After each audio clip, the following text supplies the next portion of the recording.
Good morning and welcome back to the Symposium on Law and Technology here at Stanford Law School. The title of the following panel is Privacy for and from the Digital Person. I'm Jonathan Bright. I'm a third-year student here, and it's with great pleasure that I introduce today's speakers. Melissa Holyoak is Solicitor General of the state of Utah. She joined the Utah Attorney General's office in September 2020, bringing extensive experience as a litigator, prosecutor, and leader. Prior to her appointment as Solicitor General, Holyoak served as President and General Counsel of the public interest law firm Hamilton Lincoln Law Institute and its Center for Class Action Fairness.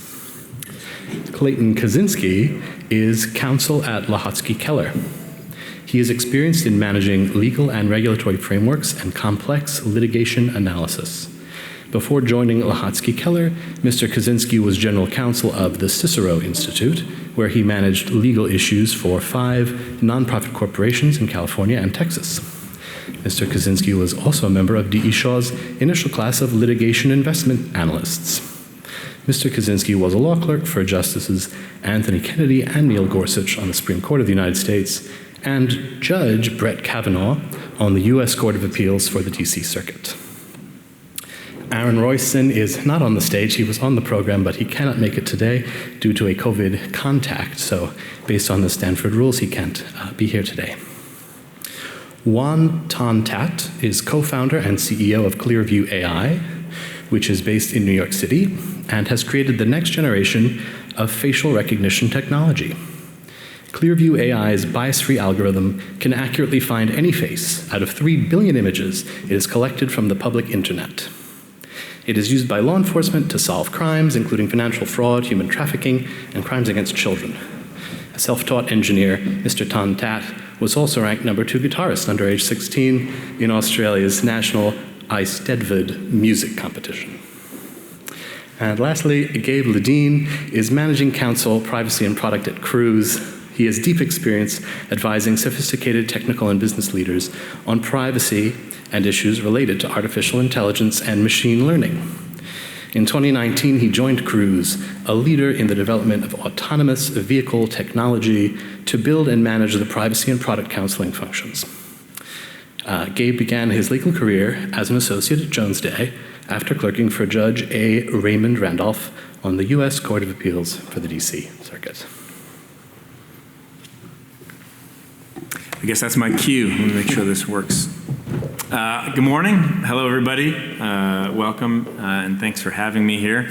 It's great to get out of the house. I haven't been at an event like this in quite some time. I was remarking earlier, so I hope you'll give me some leeway if this seems a little bit uncomfortable for me initially. But it really is great to be back. I haven't been back to the Stanford campus in quite some time, and this is a great opportunity to connect with a lot of folks. I thought that first panel was extremely insightful and interesting. I learned a ton from it. I just watched a YouTube video a few days ago on NFTs with another partner from A16Z. And I think I'm hooked. I got to figure out, my background right now on Zoom is like a bunch of little drawings from my 5-year-old. So I think I need to get out there and need to upgrade, I think. So today's panel on privacy, really one of the things I love most about privacy, being a privacy practitioner, is that it covers such a wide expanse of interesting issues. So the title of the panel is somewhat vague, and I think that's really to enable us to have a lot of flexibility and kind of follow the discussion wherever it goes. We have really amazing, incredible, and interesting panelists here. So I'm going to do my best to get out of the way and enable them to share their insights with us, really. But I'll just start off by mentioning, I've been in-house now for six plus years, focusing on privacy and product counseling issues. And I've been really drawn to artificial intelligence. And that's not an accident. There's a real confluence between the issues in the privacy space of consumer protection and issues presented more and more through technologies enabled by artificial intelligence. One of the things that I have found is that as an in-house privacy lawyer, we have to be very pragmatic. So we have to be constantly thinking, about, what are today's regulations, what are today's requirements, what are some, big examples of companies, competitors who have, stepped in it, made mistakes, and paid a price for it, and how do we avoid doing that, and how do we look ahead? How do we look ahead and foresee sort of what the next big privacy issue will be? Because really, we tend to be surprised by them, not just in-house at the company, but also I think just as a society. The new developments of technology, are continuous. I think Sal mentioned that earlier. There's a bit of a lag, right? You have continuous technological advancement, development, and those technologies are developed and deployed under the existing legal regime. And many times, and I think more and more, as the technology accelerates, it's done in an environment where the regulatory framework really obviously didn't contemplate the technology, and in many cases is really poorly equipped to manage the new technology. So I say, my parents in particular love to say, well, privacy is dead. I hear this a lot. Privacy is dead. It's been long gone. Whatever notion we had of privacy, is long dead. But what I say and what I really believe is, some version of privacy is probably dead. The notion that you had at that time, 10 years ago or 15 years ago, of what privacy was, probably is dead. But now it's something else. It's been reimagined, it's been rediscovered, it's been recreated, to reflect new technologies, new capabilities, and now we have new regulations really to respond to those developments. So if privacy is dead, nobody's told the regulators, because I think nowadays, at least as an in-house privacy lawyer, the job is more complicated, more difficult today than it has been in the past, as we have really, as technology is accelerating, we're also seeing an acceleration in regulation. So whether it's at the state level here or globally. So you see in California, as a lawyer practicing here, the new CCPA and the CPRA, closely following. You see laws, mimicking or mirroring some of those issues, in Virginia and Colorado. You see other states, including Utah, innovating in the space, developing new privacy laws to focus more on specific issues, for that jurisdiction. And globally, you see, obviously Europe has innovated in the regulatory space for quite some time with GDPR and the e-privacy directive, and now you see also other countries, including Brazil and Japan, very important markets, enacting pretty serious privacy regimes that companies have to take seriously, and they're beginning enforcement. So privacy, fascinating space. The discussion will probably vary, and that's fine. I think that reflects sort of the nature of the material.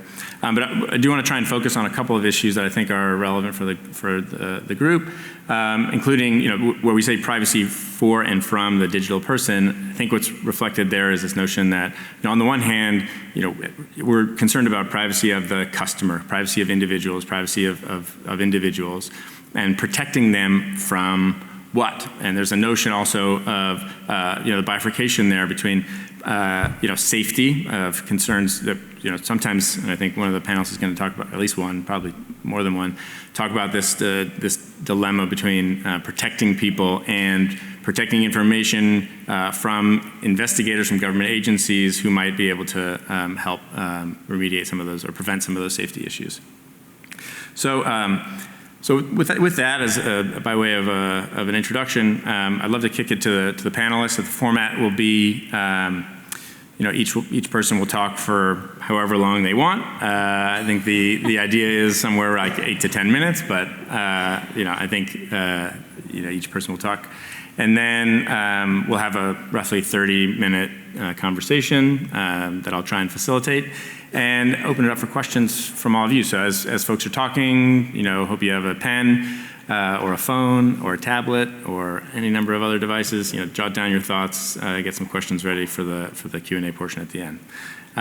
So maybe Clayton, would you like to kick us off with some of your thoughts? Surprised. All right. Yeah, I'm Clayton Kazinski. Really pleased to be here. You may not have done this in a while, but this is my first time, so I'm excited, and cut me some slack. Bye. Keep it up.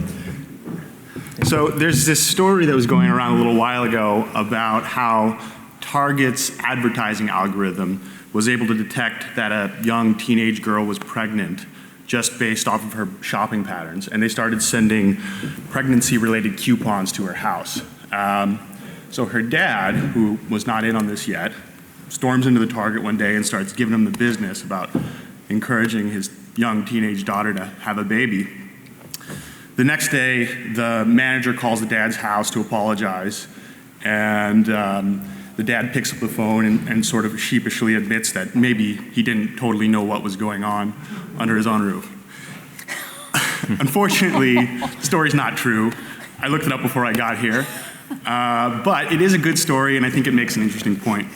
You know, privacy is a little bit difficult to value. I think that we all know that we like it to some extent, but you know, it's kind of hard to articulate exactly why. And if you do have a very good reason for liking privacy, you probably don't want to share it. You know, we talk about civil liberties when we defend them, often in terms of their social utility.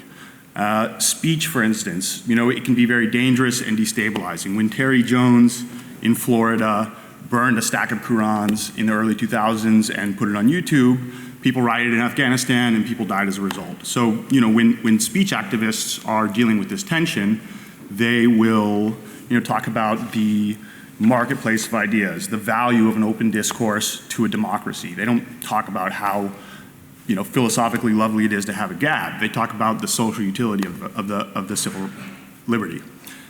When gun nuts like myself talk about the value of the Second Amendment, we don't talk about how awesome guns are, even though they are obviously extremely cool. We talk about, you know, how guns protect our families, they protect ourselves, and they can even protect our country against the most aggressive intrusions of our government, you know, if needs be.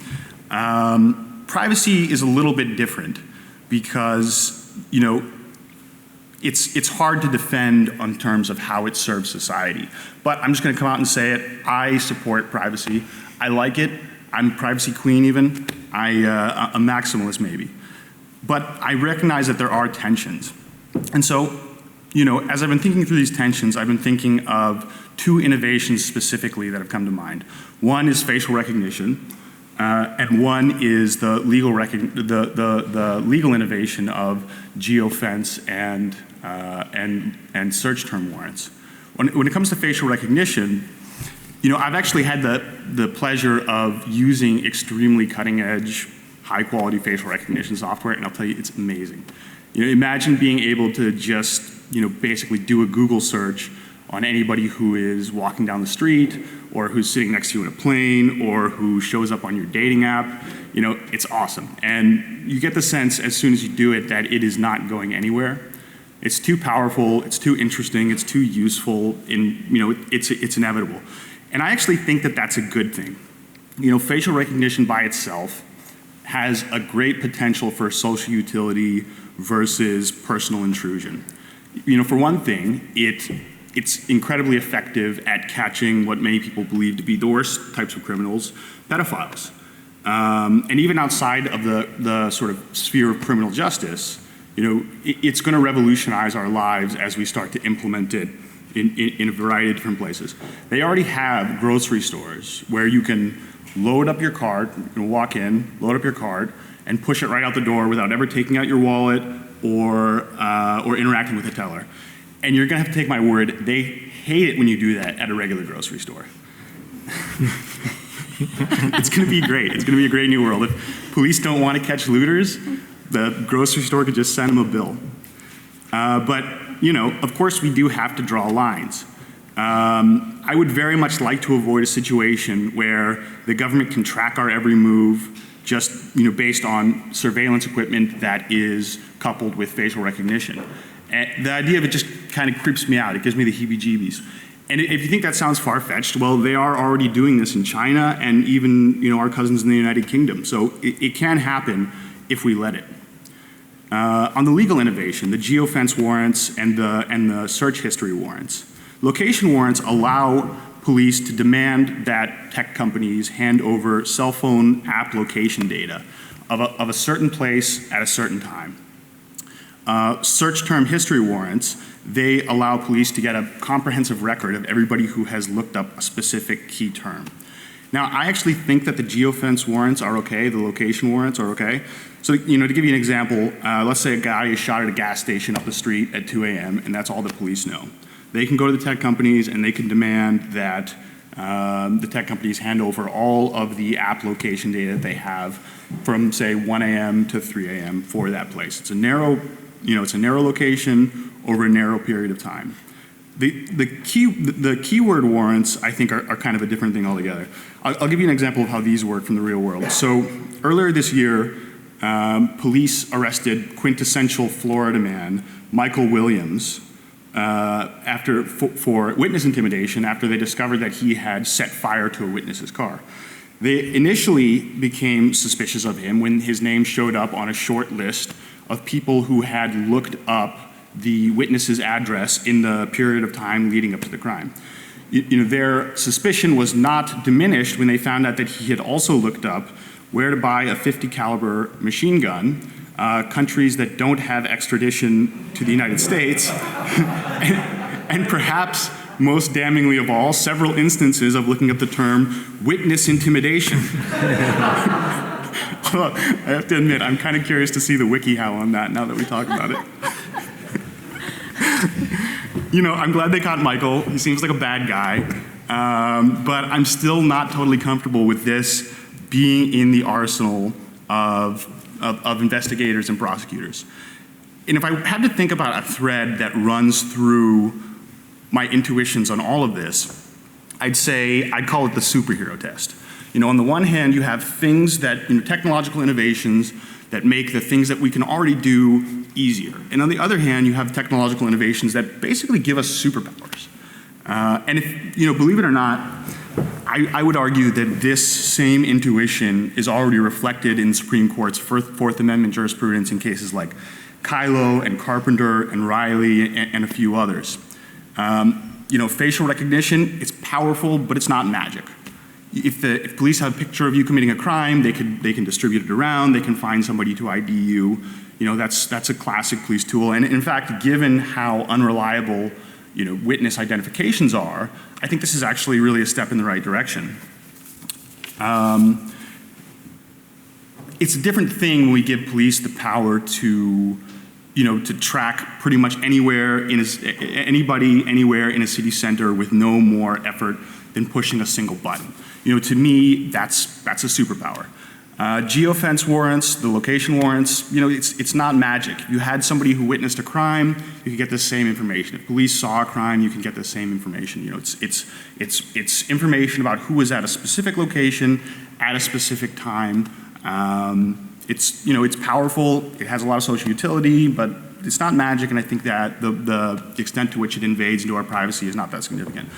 The keyword searches, to me, this is kind of the worst innovation of all. The ability for the government to peer into the homes of anybody who researches a specific keyword at practically any given time, to me, that's not just magic. That is, terrifying, authoritarian magic. That is the kind of thing that Stalin would have given his mustache for. I think we should be incredibly careful about how we integrate this particular piece of voodoo into our society. So, I think my intuition will ultimately be borne out as these cases work their way through the courts, and some of these questions are working their way through the courts. If not, I'd like to see legislation to draw these lines, because that's kind of the society that I want to live in. And I would say, when you're thinking about these questions, think about the Superman test. Thank you. Thank you, Clayton.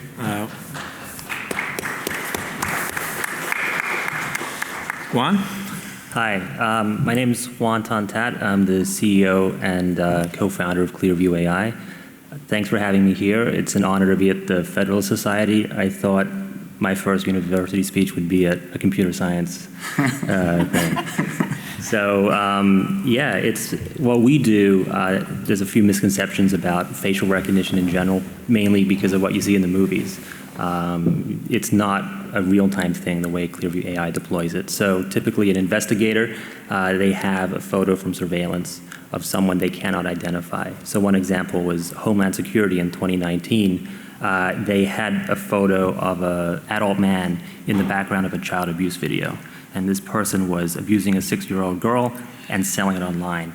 And they couldn't find him for 2 or 3 months. So I got a call a few months later when they used ClearView to find him, and the only photo they could find of him was a publicly available social media post, and it was someone else's photo. He's in the background in the mirror working at a gym.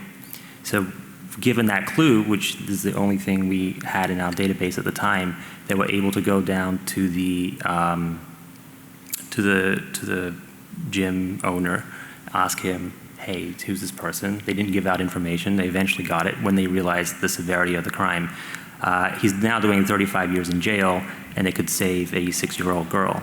So when I hear stories like this every day from our customers, it keeps us really inspired to keep providing our services. So that's kind of like the investigative process, which I learned law enforcement does. When there's a crime and there's a photo and they can't identify it, they put it through our search engine. By contrast, China, they deploy a lot of real-time surveillance all the time. And like Clayton said, I think you can just follow someone around the whole entire day without a warrant. So technology doesn't exist all by itself. I think it always has to be integrated into society. And in our world, we value things like presumption of innocence and due process and all that. And so when we develop our technology, we're always trying to find the best way and the best use cases and engage in debate about it and also show some examples. So we've been pleasantly surprised about how law enforcement has been able to use it to solve all kinds of crimes. The FBI were able to triple their rate of victim identification. So when you arrest a pedophile, sometimes there's about 1,000 photos of kids on their hard drive that they don't know who they are, these victims. And you could be living in a really nice, safe neighborhood. You could have everything going just fine, but your child could be abused online. They call it sexploitation over the course of years. And so they're able to triple their rate of IDing the victims. They might find them in a school photo or at band practice or at soccer practice, and then get to the parents and help these children recover and once their predator has been locked up.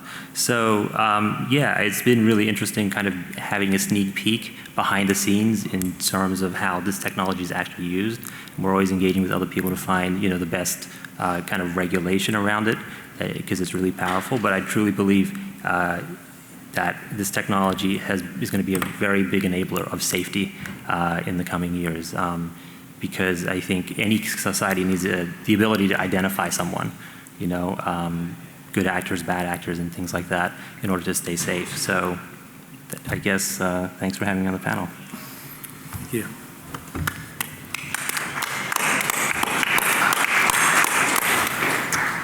Melissa. Good morning. I'm Melissa Holyoak. I'm the Utah Solicitor General. I'll start with the disclaimer that my comments are not the official position of the Attorney General's office.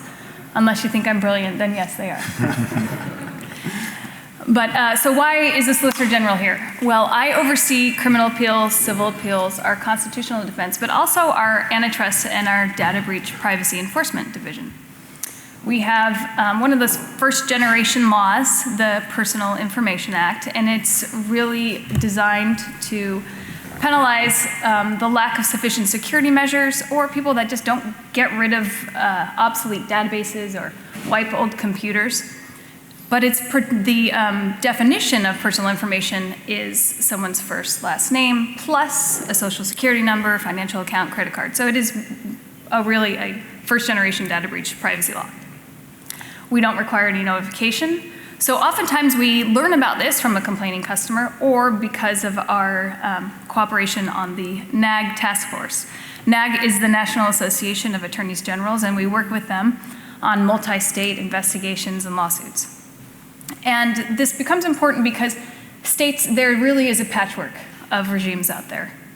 I might get stoned at a Federalist Society event for suggesting that it might be nice to have just one law, federal law that applies in this situation.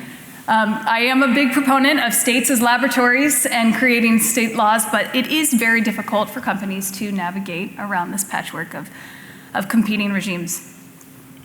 There is, just recently, the Uniform Law Commission passed a draft Uniform Personal Data Protection Act. This just came out a few months ago, and it will likely be presented to legislatures around the country this following year. And I could spend the entire day on that, but I did want to touch just on a few aspects of this act.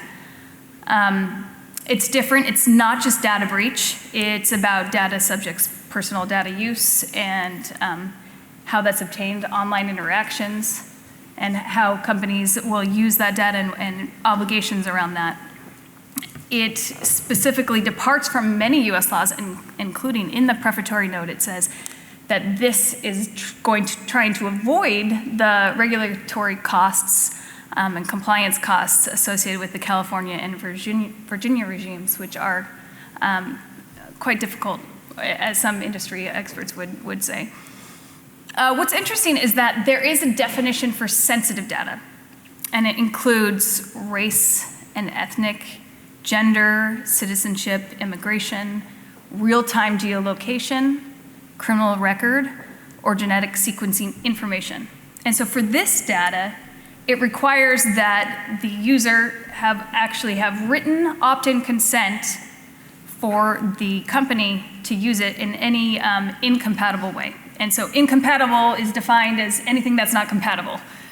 And compatible is defined as anything that's not consistent with the ordinary expectation of the data subject, of how does the person expect this data to be used.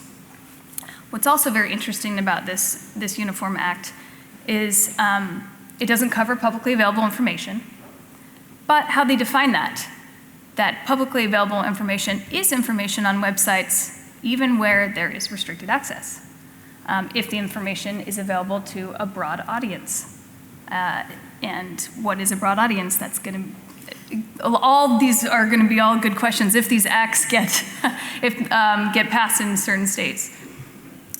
So when I was looking at this act, I think some of the questions come up is, what needs protection, right? There's the sensitive data. It's an emerging concept. And I thought about some of these cases that I've been involved in and that have been recently resolved. A few years ago, as Gabe mentioned, I was the president of a public law interest firm, and we challenged unfair class actions. And we were involved in the challenge of a Google class action settlement. And the underlying issue related to Google taking Google search queries and selling them giving them to third parties. So our objection actually didn't involve that, but involved the class action settlement and the structure. But we ended up taking that to the Supreme Court, and in front of the Supreme Court, they were very interested in the actual injury, in the underlying question. And my colleague argued the case. I was sitting at counsel's table, and I remember the colloquy between, I think, the United States arguing at the time, discussing whether there was actually an injury to someone whose search terms were being given to third parties. And some of the justices were saying, well, but they're looking for public information. And I scribbled furiously on my notepad, but it's the search that's private. And almost immediately, your judge, Justice Kavanaugh, said Justice Kavanaugh said almost exactly right after that, but isn't the injury the disclosure of the search terms? So same wavelength, Justice Kavanaugh gets it. I'm sure you get it too. We like our searches private, and I think it's the expectation when you are going into Google, you throw in a search, I think we just think it magically kind of disappears into the universe after the search, we create the search. But there is an injury there. And just this last year, another case that I was thinking about is the Americans for Prosperity versus Banta. And this case came out of a California requirement. So in California, if you're a nonprofit and you want to solicit charitable donations in California, you need to register with the state. And every year, you need to file your IRS tax form, which includes a Schedule B, the list of all of your donors. So as a president of a nonprofit, I did not like this. And I even tried to submit it without that Schedule B, but they would not process my form. And I'm just mad that I didn't sue like AFP. And But so one nonprofit decided to sue the state, and it went up to the Supreme Court. And what they showed was that California said, oh, this is necessary for fraud, and there were other ways that California could actually investigate the fraud. But what was interesting is that thousands of documents were listed on the California Attorney General's website, which included all of this information. And one of the experts at trial just had to do a tiny little, added one digit to the URL, and hundreds of thousands of more documents showed up with all of this information. So the risk was there. And in a 6-3 decision, they reversed the Ninth Circuit. And what the Supreme Court noted was the vital relationship between freedom to associate and the privacy in one's associations. They relied heavily on an NAACP versus Alabama case where the Attorney General had sought membership lists of the NAACP. And of course that was, the Supreme Court said, absolutely no way. And same here, where the donors lists were private. People, it would chill the association. It's vital, the freedom to associate and privacy in one's association. So, just this last month, I've been thinking about those cases when I read an article about a data breach hack for Epic. I don't know if you are familiar with Epic. Epic is a registrar, web hosting company, is known for providing services to websites that host far right, like Gabe, Parler, Proud Boys. I always want to say parlay. It's French. Come on, right, people? Anyway, what was interesting is that what was noted was the hack was described as a Rosetta Stone for the far right because it allowed researchers and journalists to discover links between far right websites, groups, and individuals. This to me was very scary. I am like Clayton. I do strongly believe in the privacy. I think there needs to be, but I also have read some of what you've written about the First Amendment rights in the facial recognition. And there needs to be a good balance. We need to allow innovation from companies. We want the ClearViews, we want the Cruises of the world to innovate and to come up with these amazing technologies. We need to be also concerned with our citizens' privacy and in the law enforcement and in other settings. So I guess the question is, when these come before your state legislatures, and I just enforce, I'm not gonna write the law, but maybe if you have influence in that area, should this sensitive data include other protections? Our freedom to associate. Are we concerned about that? Are there protections out there that are needed so that the freedom to associate is not chilled? That's all I have.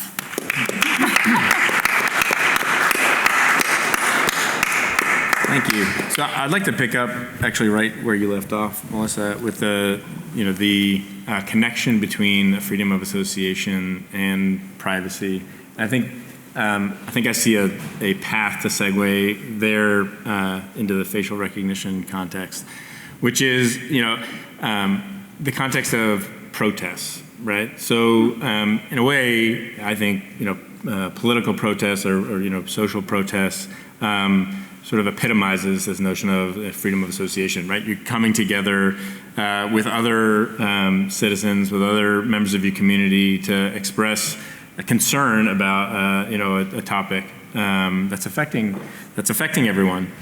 And so you're coming together and in a very often public way to express a concern.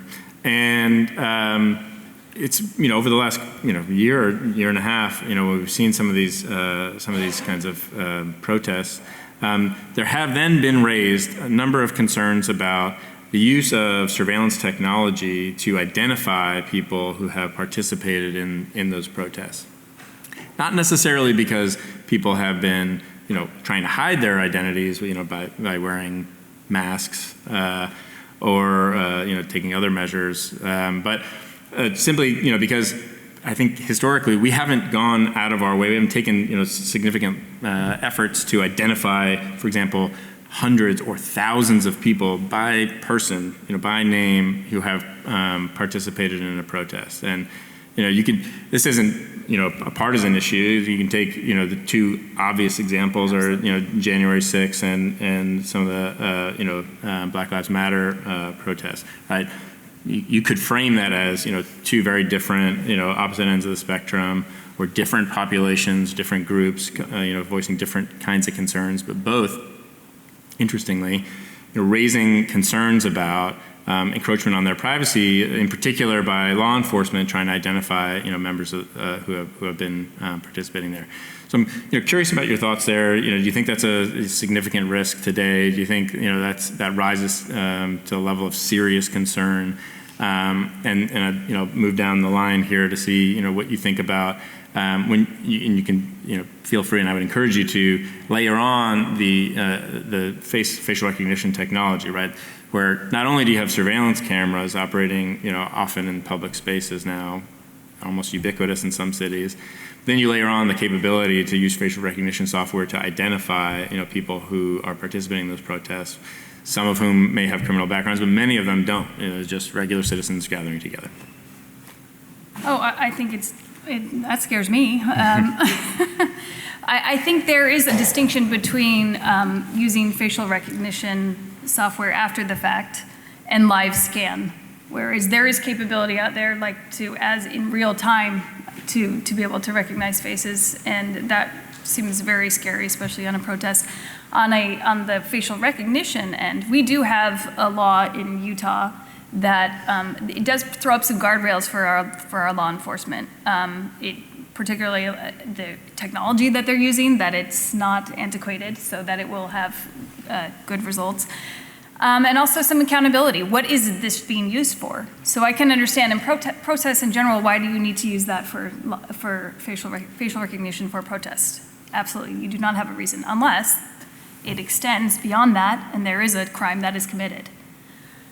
I think what's interesting about the facial recognition software that is being used, the law enforcement has to have some accountability on who's using it, where it's being, for what purpose, and training as well, to make sure that they aren't using it with any, nefarious intent. But anyway, Clayton. The January 6th, protest, riot, whatever it was, is a kind of the perfect storm of all of these technologies together. There's some good articles by TechDirt and Wired about not only using facial recognition, but using the geofence location warrants and even the keyword warrants to just, really drill down on these guys. That particular protest got a lot of traction and has a lot of momentum behind it, arresting those people, so whatever. When it comes to using this at a sort of, on your average protest that doesn't turn into some kind of a riot, I think it's uncomfortable, particularly if the government's the one doing it. If somebody has a picture of a protest and they want to use their facial recognition software to analyze who was in this protest, and they're just a private citizen, and they want to go and write an article and release that information. I kind of think you take that risk when you publicly protest against something, and you put yourself out there as a supporter. You put yourself out there as a body that's going to add to the force of the crowd. You put yourself out there as a somebody else who believes in this cause. I think there's reasonable steps that we could do to keep people from feeling so intimidated by the government's use of this that they don't want to protest if we think that these protests are good. I think the same thing about, and this is a little bit tangential to that, but I think the same thing about making people, disclose political donations. I think that also discourages people, and it's kind of an obnoxious thing. I did a fundraiser recently, and you would be surprised how many people were not willing to attend or not willing to donate not because they didn't believe in the cause, not because they didn't want to support us, but because they just didn't want their name on a list out there as donating to a Republican. So,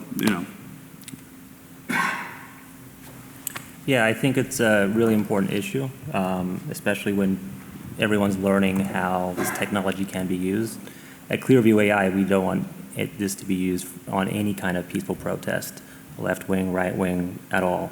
It's really only used for after the crime investigations. So we put a lot of effort into adding controls on the technology. So now before anyone can do a search on the platform, they put in a case number, they put in a crime type. The agencies want this too. They want to keep the technology. So if you're running a program or you're in charge, you want to make sure that they're using it for the right purpose. So they can go in and audit who's been using it for what. So the investigators, they know that it's being tracked, and there still can be more progress made on that front. Just because it's logged doesn't mean they're always going to be using it correctly or incorrectly, but at least there's something there. We've thought of different ideas to do more monitoring on that stuff. So maybe one investigator is sending or uploading too many photos with photos of crowds, and that can alert the administrator. So I think that it's something that we care a lot about in terms of making sure it's used for its intended purpose, which is to help identify criminals. And so a lot of the agencies we work with, we push them to have a facial recognition policy, and they publish it on their website. What do we use it for and what do we don't use it for? And some of them have it in there saying we do not want to use this in any way to monitor or identify protesters. However, if a crime does happen, then we will use facial recognition. So as one of many tools to help identify who someone is.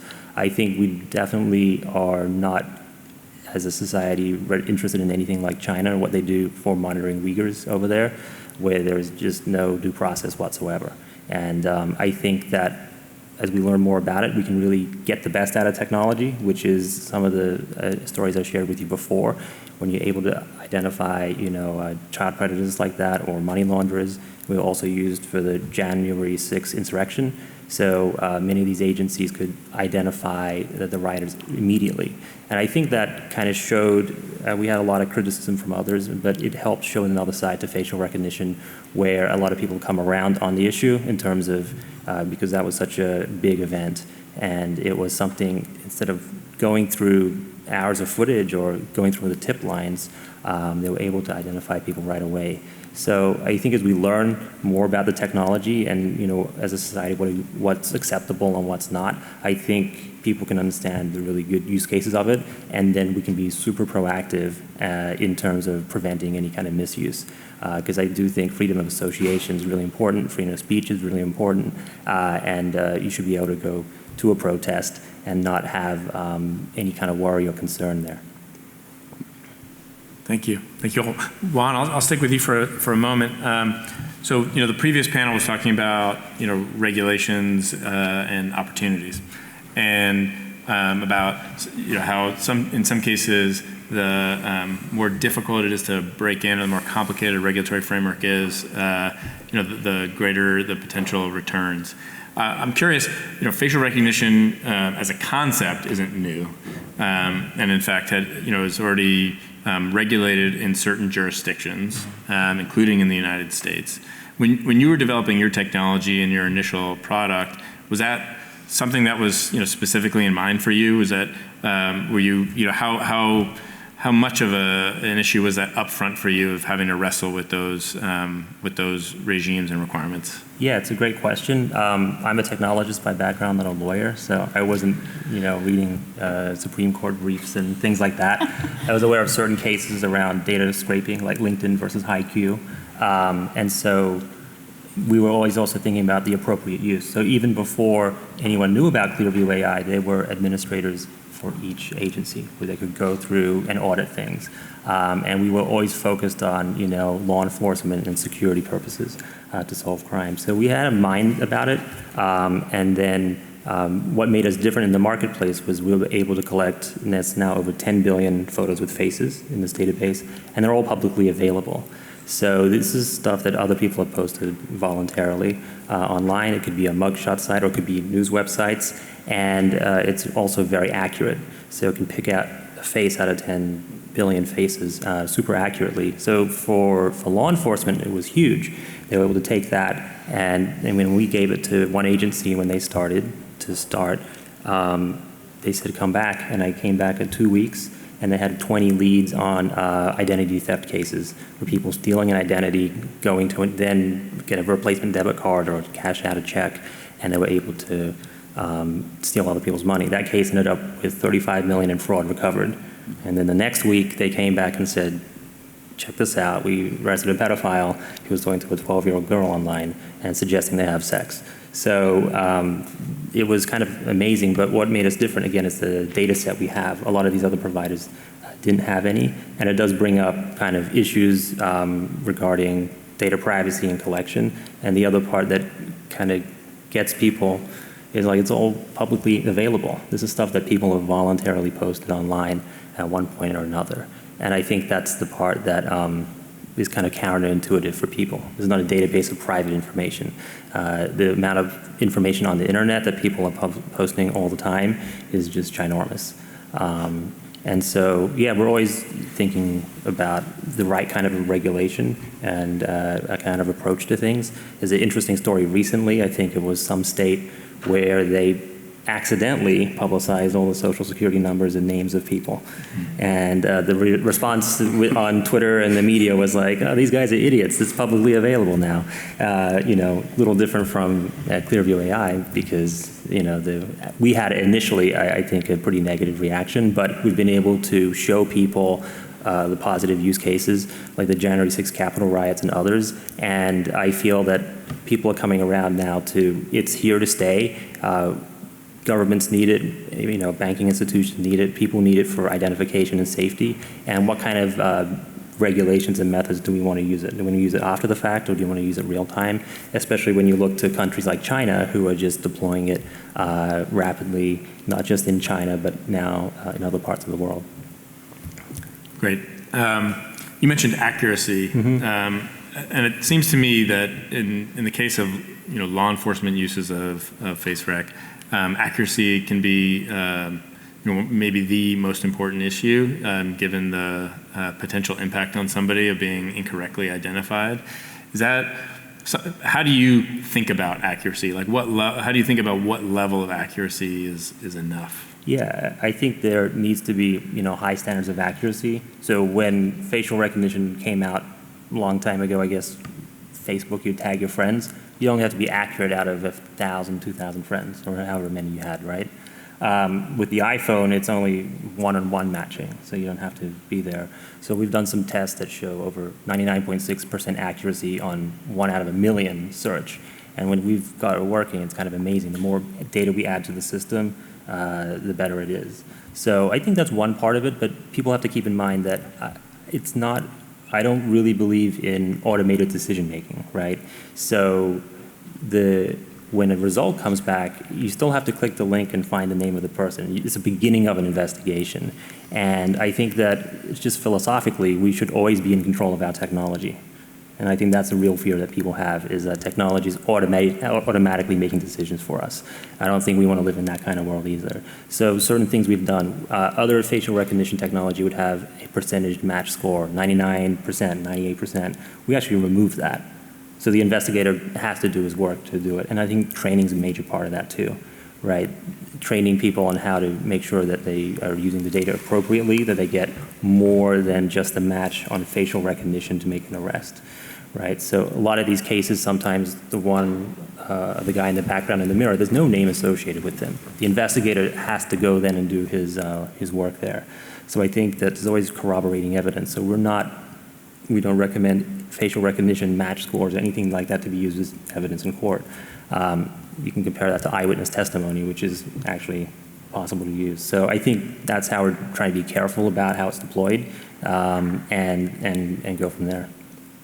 Great. I think that's really helpful. I mean, you mentioned automated decision-making, which is a legal term, you know, in many jurisdictions, including in the EU, you know, under GDPR, a privacy regulation, in Article 22, I think, you know, has requirements for automated decision-making that stand apart from other forms of processing of personal information. And the new draft regulation on AI talks a lot about, you know, similar things, right, in terms of risk rating an AI system. If it's fully automated versus human in the loop.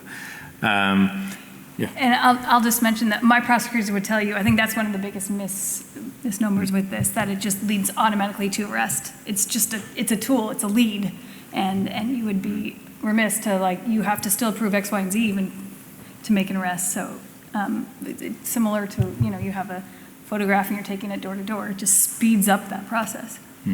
Clayton, does that alleviate some of your concerns? If investigators, law enforcement are only using the technology to develop leads and then they further corroborate using other methods? It depends on the technology that we're talking about. I think if it's facial recognition, then yes, many of them. I think it would be smart to develop a national framework for how we allow the use of facial recognition technology to, can it just be a lead? Can it be introduced in court? In what instances can it be introduced in court? I'm not sure that I think that this is the right, technology to build by sort of state patchwork and kind of see what floats and what doesn't. I think there are some lines that probably most of us know we don't want to cross, and there are some things that are probably pretty acceptable. I think if it comes to, keyword searches, no, it doesn't alleviate my concerns at all. There are, aside from just privacy concerns, I think there are very significant First Amendment concerns here. Nobody goes to a library to do research anymore. You don't go to a book and look stuff up and write stuff out by hand. Research now is Google, and Wikipedia, and then you can build off of there. Maybe if you're writing a thesis paper, you'll actually pull a book out at some point. But I wrote a lot of papers in college, and I didn't pull out a lot of books for them. He's younger than me. So, I think this, we talk about the sort of chilling effect of a law that's not even targeted at speech. I think this is a very serious implication there. If you know that at any time, anything you're looking up, whether it's because you think you're curious or you're funny or you're writing something that has to deal with some macabre subject, at some point something bad might happen and then you're on a police list of people who look this up. I know it does not alleviate my concern that they might not just, there's a, intermediary process before they charge you. Yeah, I think also everyone has a pretty good idea of what's private and what's public, right? Even as technology has advanced dramatically, with advent of the newspaper, then the internet, and now phones. Everyone's got a camera, right? Everyone's kind of conscious, like, hey, this is public, this is private, and I think that distinction we all need to have, and that sense of privacy for things that you want to keep private, for sure. Yeah. Yeah, when you talk about the privacy of Google search, contents, for example. I haven't delved deep into the subject of the keyword search warrants. Definitely very concerning, but I sort of instinctually like thinking of the third party doctrine there, yep. Right? To some extent, right? Shouldn't the individual be on notice that there is a third party involved here? There is a service, there's a company that's providing these search results, and you are consciously and knowingly providing information to them. Where sort of does this new technology really put a lot of pressure on third party doctrine? It does, but this may not be the right statement for this crowd either. But I think to some extent the frameworks that we develop depend on the things that we're capable of doing when we develop those frameworks. Right. What Arthur C. Clarke said, any piece of technology that's sufficiently advanced will be indistinguishable from magic. The idea that this is how things are going to be done, that this is how research is going to be conducted, is so, it's normal to us, but it's kind of a really bizarre thing if you think about it in the abstract, and certainly was not in the minds of people who were building out these frameworks. And so I think at a certain point, you enter a new paradigm, and you have to go back to first principles and say, does this framework really protect the things that we want to protect anymore? And if it doesn't, then I think you need to start over or risk breaking the framework. And I think that we are entering territory now, technological advances that are so magical that they will break our frameworks if we don't adapt to accommodate them. Yeah, I think I agree with a lot of what you just said. There's a lot of, you put a lot on, how advanced the technology is, but I also think you can put a lot on how ubiquitous it is. very little and increasingly less what we do on a day-to-day basis that is completely divorced from the internet and completely independent of third parties. So to say there's some we don't have a reasonable expectation of privacy for information that we provide to a third party.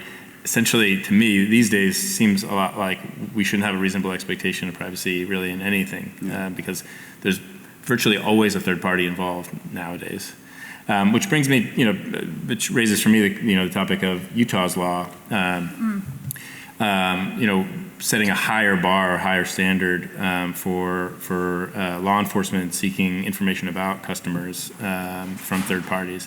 Do you have any thoughts on that? Yeah, I mean, we were I think we were the first state to require this, and it was back in 2019, and it requires a warrant with a probable cause to get stored data, transmitted data, basically anything on the cloud, but also location information. What's interesting about our law is that it actually went beyond what the federal law does in the Stored Communications Act. So if we want any subscriber information, we need to use an investigative subpoena, which is more difficult than what the federal government requires, which is just a subpoena, administrative subpoena. Yeah, so potentially a model there, to sort of close a significant gap is what we're looking at here. And we've seen a lot of statutes that have come through. Not all of them have passed. We had a statute actually a few years ago, almost at about the same time this was being passed, that would have prevented any sort of biometric information to be used to open a phone. So you have the warrant to open the phone, or you have the warrant to get the information on the phone, but you can't use the biometrics to open the phone. And in fact, we're actually, we have a case right now pending in front of the Utah Supreme Court, because now the question is, okay, can you require the person to use a passcode? Does that violate the Fifth Amendment? So that's an interesting issue, and maybe I'll get up to the Supreme Court on that one. We'll see. But we also had another statute that did not get passed, but I assume will be coming back quite often, about geofence being able to warrants, and it was proposed that you just were not able to use that at all.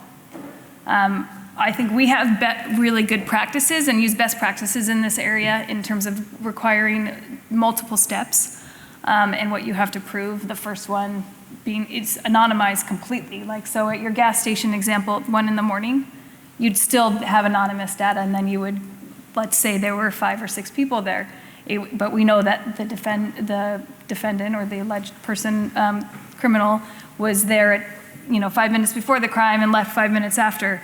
Then you could basically hone down onto that person and maybe even a couple more, and then you could expand into beyond that geofence and see some of the activities, and then on the third final step, finally get the information and the identity. So we have been implementing best practices in those areas as well.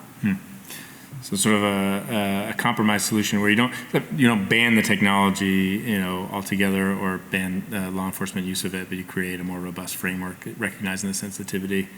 Absolutely. Yeah, I mean, I was going to say in the face rec context, it seems like it's an all or nothing situation right now. Am I right there? I mean, you've got a number of jurisdictions in the United States that have a small number, but a number that have just outright banned the use of facial recognition software by law enforcement, in some cases any government agency, right?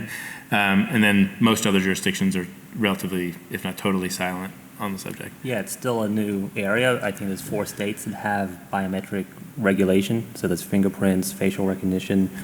And I think in all the statutes, there's always an exception for government usage and law enforcement. And what we also do is publicly available information. So we also have a First Amendment argument around the collection, dissemination of this data. I think it's quite different in terms of expectations of privacy when you're looking up something on Google Maps or you're doing a search for something on Google. You're expecting that to be private, as opposed to you're at an event like this one and someone takes a photo and perhaps they write an article about it. There is a completely different expectation of privacy there. So I think that the things like the geofencing stuff, which I'm not an expert in, and things like that, will probably, I wonder what the founders would have thought of that today. Would that be something that's in your home, right? Is that, even though it's on Google servers, it feels like that. So I think that's a big difference.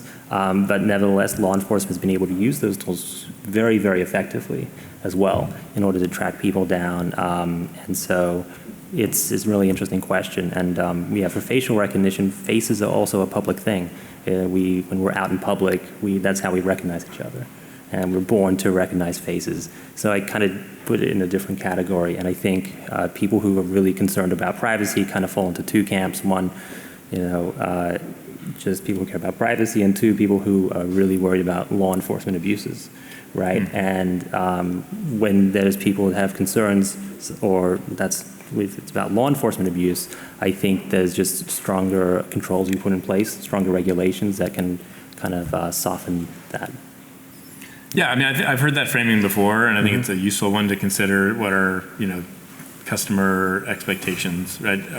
The framing of, when we talk about privacy, and in fact, this conversation sort of flowed this way, right? Is when we're talking about privacy concerns, are we talking about, concerns about the availability of personal information generally, or to, companies and their use of personal information, or are we talking about concerns about law enforcement abuses? And then when you look at the purpose of the data, what are you using it for, right? We're taking public info and we're helping law enforcement identify criminals and victims of crime. And I think that when people realize it's used for that after the fact, they tend to be more fans of the technology because it gives them that, oh wow, that's a really kind of great use of it. So what's the intent of people using the data when it comes, there's an expectation of privacy, but also with this information is, I think, always going to need to be an exception for governmental usage. It's too important for them. And if one of these agencies, just one field office said, without ClearView, in 1 year of usage, they made 70 arrests of pedophiles. That would have never been made otherwise. So I think it's kind of a hard thing to be against the technology in this kind of use case. I think we all can agree that, not all agree, but we can think about the trade-offs. If you're trading a little bit of privacy for a lot of security, so law enforcement, or perhaps it's getting access to your bank account, right? When going into a bank, unlocking your phone, people are okay with that. And that's another point. Like when we looked at this technology, we looked at all these different applications that were possible, building security, convenience things like checking into your hotel, and law enforcement had like the best trade-offs. Like I told you the stories, they came back a week later, here's 20 people we can identify. And that's what got us really excited. I think it's the best and highest purpose of facial recognition technology. Is that the sole application right now for ClearView, is the law enforcement? I mean, facial recognition is used in other things too, like every day for your iPhone, since iPhone. No, I meant for ClearView. Yeah, for us, yeah. And another thing is like, just something that as long as I'm running the company, we'll never have a consumer-facing app that anyone can download and use, right? Everything has to have a purpose. And I think that this purpose of this technology to help identify criminals and save a lot of time in law enforcement, it helps the victims, it helps make everyone safe, is a really good one to have. It's just very unclear if there was a consumer app out there, what it would be used for. In fact, it might be used for the opposite purpose, someone who could be a child predator, identifying who family members are. And I think that that's something we're very committed to, getting the best out of the tech. Great. I see that we are now at the time for questions from the audience. So I'm going to look over to direct people to the mic. Yeah. So I think probably due to COVID concerns, we're probably not walking with a mic. But if you have a question, please step up to the microphone, and I'd love to hear from you. Hi, thanks so much for being here. I'm a fellow at both Codex at the Center for Legal Technology and also at HAI working on human-centered AI. And I also work at the Digital Civil Society Lab on right to freedom of association and expression, and also anti-surveillance. And I'm wondering how you see ClearView in the hands of authoritarian regimes where maybe distinguishing who's a good guy and who's a bad guy isn't as simple as you make it seem here, and also where the checks and balances in terms of just regulating it better may not be as effective. So I would be curious of how you see that, in addition to the obvious questions of bias in facial recognition technology, where there's also ample research at this point by scholars like Joy Buolamwini at Harvard. So I'm just curious how you think about this. Yeah, thanks for the question. When we were on the front page of the New York Times. We're only 10 full-time employees, right? So we're about 44 or 45 now, so there's a lot of things that we had to deal with. One of those was we had some demo accounts for non-US law enforcement. That all started at a child crimes conference where people could see how US law enforcement was using ClearView to solve cases. Nevertheless, we're only in the United States right now because we want to get the model right here in terms of responsible use before we go overseas with it. And one thing that's interesting is because this technology is somewhat inevitable in the way China is deploying it overseas, a good question is, like, do you want to have that application of facial recognition in all these other countries, or would you rather have an investigative, forensic, after-the-fact application of it in other countries? We never want this to be used to violate anyone's human rights, right? So it's very important that whatever country you're selling to understands and kind of has the right kind of best practices in place for responsible usage. So it just depends on the country, but it's something that I think is really interesting in terms of making sure that I think as a U.S., as a country, we have a chance to kind of export the right way of doing investigations, export the way we have expectations of innocence, right, and things like that. So we can export all those values through the technology instead of having China export how they do it everywhere. So it's still early days, but I think it's a really interesting thing. And I think that what we've seen in the US in terms of getting the best out of it while minimizing the worst is exciting. Do you want to talk about the bias question as well? Oh, yeah, sure. I think, again, we've had other independent tests talk about how we would run. The first issue with the bias one was the ACLU did a test about 2 or 3 years ago saying, okay, here is every member of Congress, and here's 25,000 arrest mugshots. And 26 of them were misidentified, and the high proportion of those were non-white people. We've done a similar test ourselves and have shown 0 racial bias in our algorithm. And we're going to continue to submit to all different tests. Just because you also solve the racial bias issue doesn't mean that you have solved issues with policing. So I think I'm very confident saying that this app works very well across all demographics. It's much better than the human eye. Eyewitness lineups account for 70% of wrongful convictions. And when I talk to friends who are people of color, and they see ClearView and it can find them out of billions of photos, I ask them, would you rather this or a lineup? And they all say, yeah, I'd rather use ClearView, right? So that accuracy part can be solved with technology, but it doesn't mean that you might be able to solve all the systemic issues in policing. But the more you dig into it, I think it's an invention like body cameras. Body cameras have been very good overall for reducing police violence. And I think same with facial recognition. It's going to prevent misidentifications. I ask people, would you rather have someone put out a description, like the race of the person, the height of the person, do they have tattoos or not, who just robbed the bank, and have police cars trying to find that person, which is going to create a lot of police interactions that could end badly? Or would you rather actually identify them positively? I think that number 2 is what I think everyone can agree on. Thanks. I'll go to this mic over here.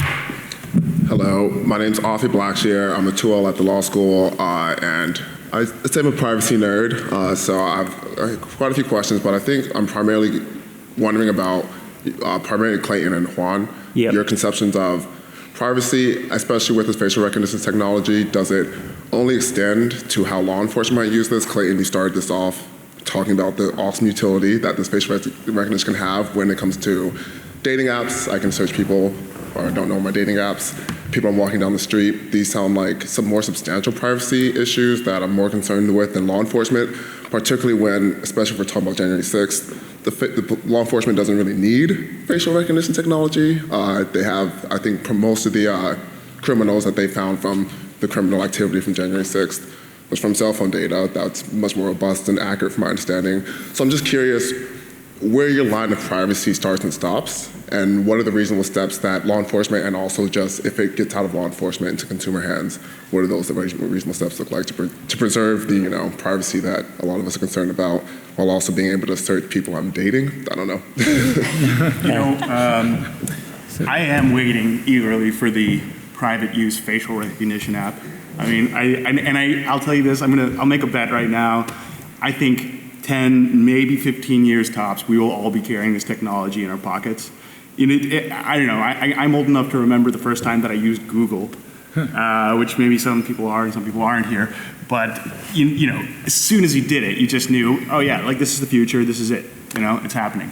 The same thing the first time I used facial recognition technology. I was like, yep, this is happening. We're all going to have this, and it's going to be kind of awesome, I think the tension, obviously, is a little more difficult to resolve when you are dealing with, invasions of privacy that result from interactions between people. But I'll say, many of the things that people seem very uncomfortable with their government having information about them, that kind of information about them, they are perfectly happy to blast out over, Instagram or Twitter, or to submit to, Alexa listening to them all the time. And it may be one of those questions that just sort of resolves itself naturally based on what people are willing to. I would use it. I would use it all the time. So yeah, I appreciate the question, and that's why we really focus on giving it to law enforcement and ensuring that it's used properly, because we just want to make sure we get the best out of it. Yeah, we're exclusively for law enforcement, and it's used exclusively on after the crime investigations. I can tell you that FBI and other people who've used it for the January 6th riots, they were able to identify a lot of the people there. I can put you in touch with them if you want. It was a very effective tool. So if you compare this to what happened, say, previously for the Boston Marathon bombing, where they couldn't identify him for 14 days, there were all these tips coming in, so they're chasing leads that weren't there. They arrested a few of the wrong people, and after that, he shot somebody as well, and then they finally got him. 14 days, right? In this case, when you have an insurrection, you have so many people, they were able to identify hundreds of them, and we're talking about hours. So no, it's through facial recognition. Yeah, excuse me, sorry. Like FBI and many other people using ClearView AI also with facial recognition to identify these people. So a lot of the times someone could have a burner phone, or maybe they didn't bring a cell phone and other stuff. Where did that come from? People were posting it online publicly, right? So it's definitely a tool. You can talk to these agents in the field, in the FBI, in Homeland Security, and the rest who swear by the tool in terms of it being able to crack a lot of cases that wouldn't have been done otherwise. So me personally, and how I view the technology, I think it's a really good safety and security technology. I personally think that's the best and highest use of it. Will there be other things? And people use facial recognition for, I think, ID verification could be a very good use case. People are doing that now to verify bank accounts when you open something on Coinbase, when you open something on Airbnb. So identity theft is a huge problem where you have people taking your information, if you care about your privacy, making a fake ID with their face, and then going to take over your bank account, right? So facial recognition is being used today by other companies to help prevent that from happening. So yeah, I think that just from what I've seen, having built a lot of software for different purposes, it's a very good purpose and just very effective for catching people at the Capitol riots. Thanks. We'll go back to this, Mike. Thank you very much for educating us in depth on privacy. Really appreciate you taking the time to do that. It seems we've just been recently confronted with an issue of voters' rights versus privacy. Mark Zuckerberg, we just learned, gave $419 million through 2 organizations to target specific candidates in specific districts. And it seems to me that voters' rights are at stake because obviously $419 million was probably more than a lot of the other voters could spend. On the other hand, Mark Zuckerberg has a right to privacy. So I'd appreciate the panel's comments on that trade-off between voters' rights and privacy rights. I'm not an expert. Clayton, what do you think? I'm going to throw that to you. I know you mentioned that you don't think that... I don't like the idea that people have to disclose money that they get. I know, yeah. I'm not sure if this is exactly on point. So let me see if I understand what you're getting at here. Do you think that it was improper for Mark Zuckerberg to give money to candidates at such a disproportionately high rate? You're asking me to answer my own question. So I don't know. Because he has a right to privacy. On the other hand, he really essentially disenfranchised a lot of people who don't have $419 million to give to people. I'm told that the Republican campaign for the presidency had a total of $1.3 billion to spend. So it seems he had a disproportionate impact on the election. So I can't answer my own question, which is why I'm asking you to answer it. Is that true, though, that he had a disproportionate impact on the election? I guess I'm not so sure that I think, money in a super PAC, which presumably this is how this was spent, not directly to the candidates, because I think that would probably violate $1 trillion. Well, that's the point. See, he got around the election laws to give the money. Well, he has the right to give the money. And the only reason we discovered it is because some investigative reporter or attorney or whatever found out that he avoided violating election laws by donating to a super PAC. By donating through 2 super PACs and only to specific targets. So it wasn't like he gave to the Democrats or the Republicans for that matter, but he gave and with specific requirements that it go to these districts. So basically he was directing the money to accomplish his purposes. Well, and so it seems to me that involves an issue of voter integrity, which you can define as voters' rights, because other people weren't spending $419 million. I'm not certain that I believe that money in a super PAC really equates to, dollar to vote. I just haven't really seen anything that convinces me that that's really that true. There's really that pervasive of a connection there. And maybe there is, and maybe there isn't. I guess his privacy right didn't hold up in this context. Yeah, this is a panel on privacy. I don't think any of us have answers. I agree with you, Clayton. I'm not sure I see that that's a voter right issue. But also, that was one of the dissent's view in that Americans for Prosperity case.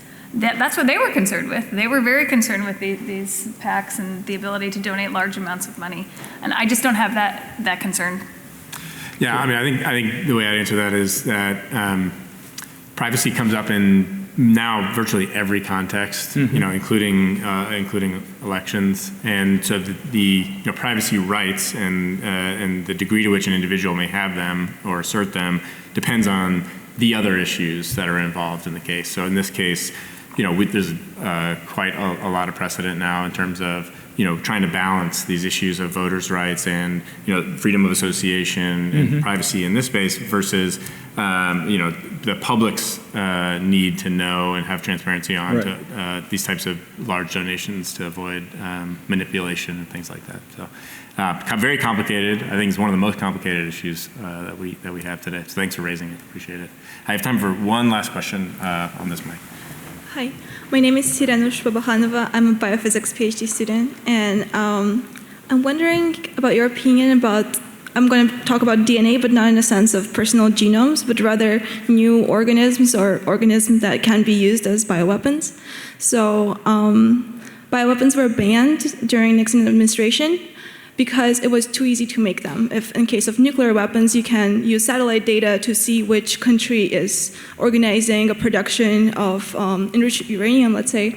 Then in bioweapon case, a student, high school student in current age can use their knowledge to synthesize, let's say, smallpox, which sequence of which is available online.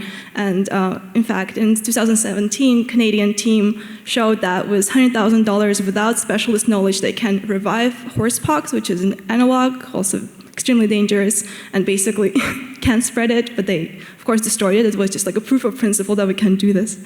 And what is your opinion about kind of having a tracking mechanism of who submits what kinds of sequences that can potentially be dangerous to vast, like the whole planet, if they end up very easily synthesizing those and creating those viruses, any bioweapon agents?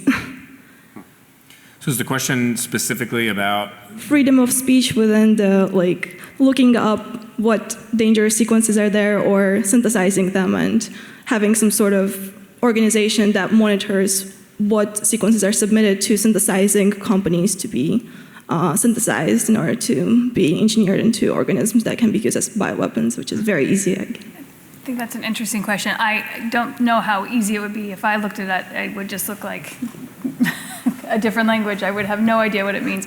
But this came up a few years ago when there was a company that showed the directions on how to 3D print a gun online. And the question became, is this a First Amendment issue or not? Should being able to take it down, should they have that right? It's a complicated question when you have that ability to, you have the instruction manual for things that can be very dangerous to many people. I really err on the side of First Amendment in many cases, but I wouldn't know what that would lead to in terms of geosequencing. I sure would like to have a closer look at what happened in that lab in Wuhan. That raised the question of bioweapons, of course, over the past year. I mean, that maybe that experience has sort of called for greater scrutiny of this kind of research. Something that's been pretty obscure before and is very personal now. But I'm not sure I have the right answer for you. Yeah, certainly after the last year, I think I'd be in favor. But I don't have any level of expertise on that. Sorry. Anyway, I'm sorry. I got a nice question that's okay. relevant. All right. Last one. I've worked as an entrepreneur and as a political campaign manager. And in both settings, I wanted to have conversations with people that I knew were private. I would meet people on the side of the road that jump in my car, would go for a ride, would talk, because it would be disadvantageous to me if people found out what I was going to do before I did it. I'm not a criminal, so therefore, these stories that I hear that there's only two kinds of people concerned about privacy: criminals and those who have a fetish. Ridiculous. I'm an American. We are taught to have a reasonable expectation of privacy. Thank you. Your thoughts now. Thank you. Thank you. All right. Well, I'm definitely not a criminal. Right. I think that's it. Okay, thank you very much. I don't want to get in the way of lunch. I appreciate your attention.